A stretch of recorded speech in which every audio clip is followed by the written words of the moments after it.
And at one time, my mom just gently told me, "You're just wearing this continuously stressed and slightly angry face all the time."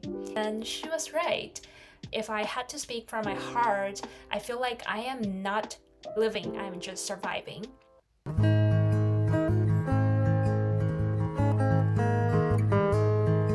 Hello friends, welcome back. It's 1 month from my official start of residency, and right now I'm close to my hospital trying to find an apartment to live for my first year of residency. And most of my co-residents already have theirs figured out because they do their virtual tours or they trust our seniors' advice. But for me, I just couldn't commit to a place where I didn't actually see, so I have to walk in the hallway and be in the house physically, walk in the neighborhood and picture myself living there. And for New Jersey, a little bit tricky because after you apply for an apartment, it usually takes 2 to 3 weeks for you to get a certificate of occupancy and to actually move in. And most of the apartment, they wouldn't let you sign the lease and apply 30 days before you move in because they want to rent the apartment out as early as possible. And that's why in the end of May, I flew all the way from Vancouver to New Jersey just to see the apartment in person. And it hasn't been easy because there's limited options, and without the social security number and decent credit history, it's kind of hard for me to locate an apartment. There are a lot of things to deal with before starting residency. Finding a place and to actually move in, get the furnitures, get a car, get the driver's license, social security number, bank account. So these days I'm really just glued to my laptops and smartphones. I am contacting real estate, filling out forms, comparing those lists.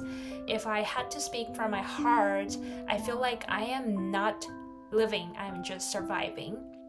And that's when I realized I'd forget about all the things that keeps me grounded and take good care of myself. And so I decided that I really have to restart my morning routine. And that starts with not snoozing the alarm when I woke up and get out of the bed, make my bed, brush my teeth. And the important part is I always look into the mirror and reconnect myself with the future me or the better me that I want to become, and I would high five the mirror. I know it sounds silly, but it really helps me get very excited and energized and more connected to my inner self.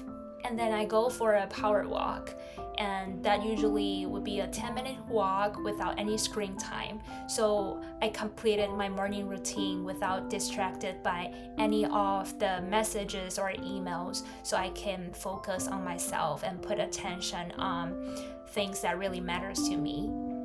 And it helped quiet down my overthoughts, especially in morning times. And throughout the day, because I have a lot of things to do, so I would set up the Pomodoro background music, and it usually includes 25 minutes work, 5 minutes break, so that kind of forced my brain to stop and breathe. And today it's also the 60th day of my Duolingo streak, and I've been using it to learn Spanish. It's so interesting and a very useful language in the United States. The other day I was able to buy fruits from vendors that speak Spanish, so kind of very small victory.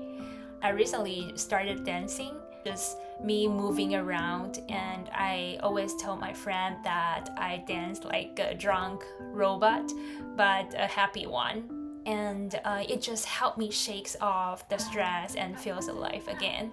And I just sometimes need to be stupid and just to move without my brain overthinking.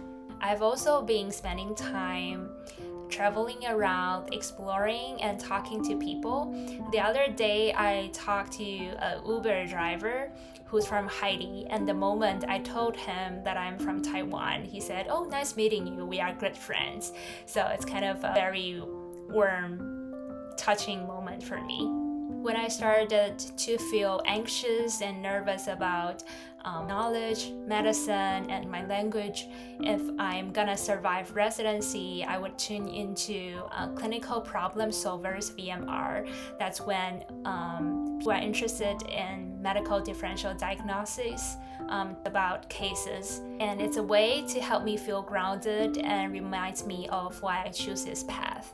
Also, I have great talks with my seniors about this constant insecurity about never feeling good enough, and keep looking back at the cases that I did not do well and wonder if I could go back and change anything. And they told me that at this moment as an intern, it's not about how much you prepare for this or like how perfect you are in your knowledge. It's about being humble, being curious, hardworking, and willing to listen to others' advice, and also how to fight the imposter syndrome. I guess we just have to be very conscious about what this mindset is taking us to. Is this motivating us or is it draining us? So a little bit about me recently, a little bit over the place, definitely overwhelmed, but trying to stay grounded and remind why I'm here.